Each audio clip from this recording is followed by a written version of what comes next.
नमो नमः।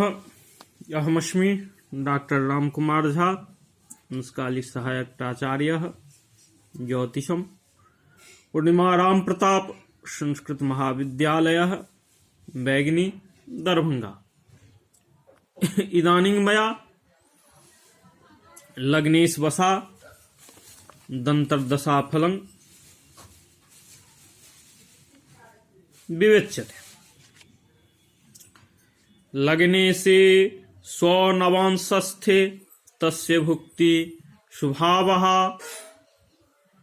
स्वदशांश के लग्ननाथे वा स्वदृकानगे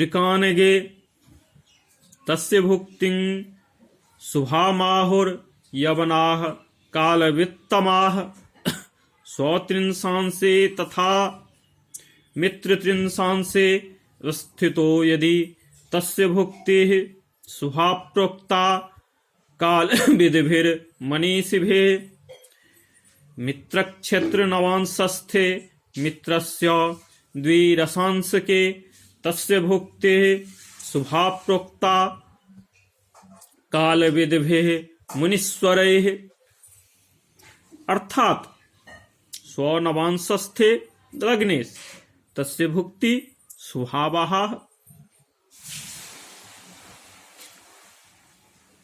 भवति।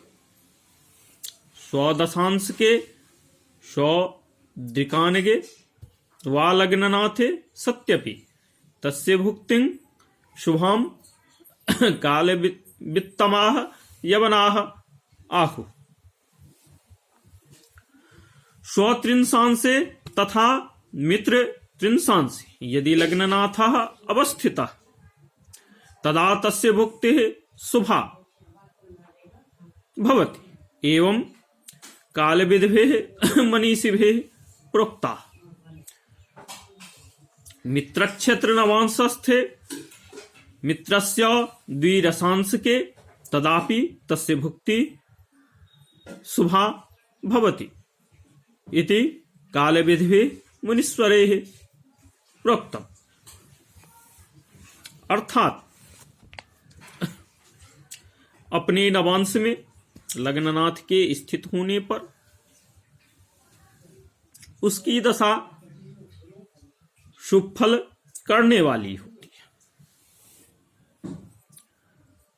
है। इसी प्रकार अपने द्वादशांश में अथवा अपने दृष्कान में भी लग्ननाथ के अर्थात लग्न के स्वामी ग्रह को रहने पर होने पर कालज्ञ यवन लोग उसकी दशा शुभदायिनी कहे।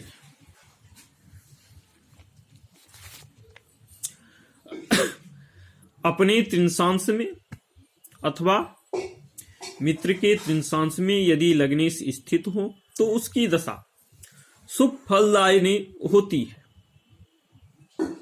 ऐसा काल को जानने वाले मनीषियों ने कहा है।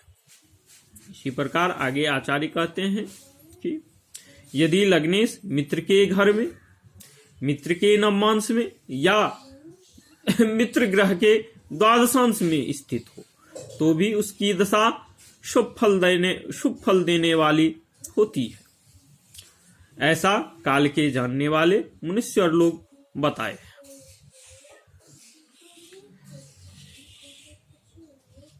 यहां पर आचार्य के द्वारा दशा के 5 भेद जो कि ऊपर बताए गए,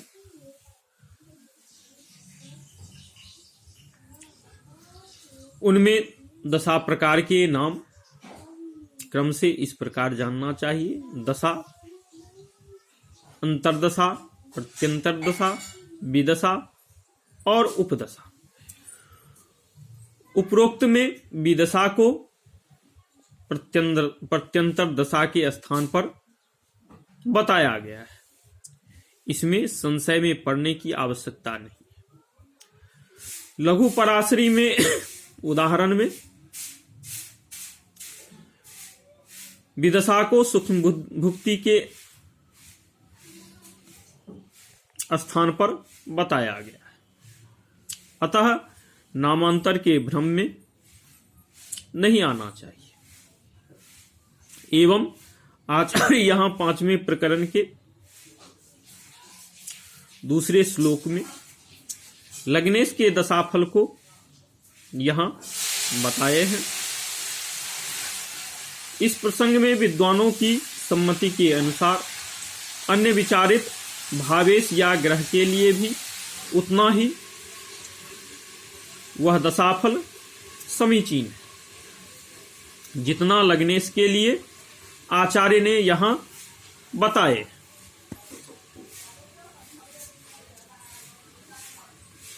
इस बात को प्रियांशु छात्रगण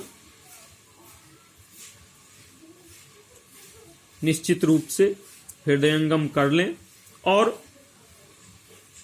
फलादेश कथन के समय में उपयोग में लाए।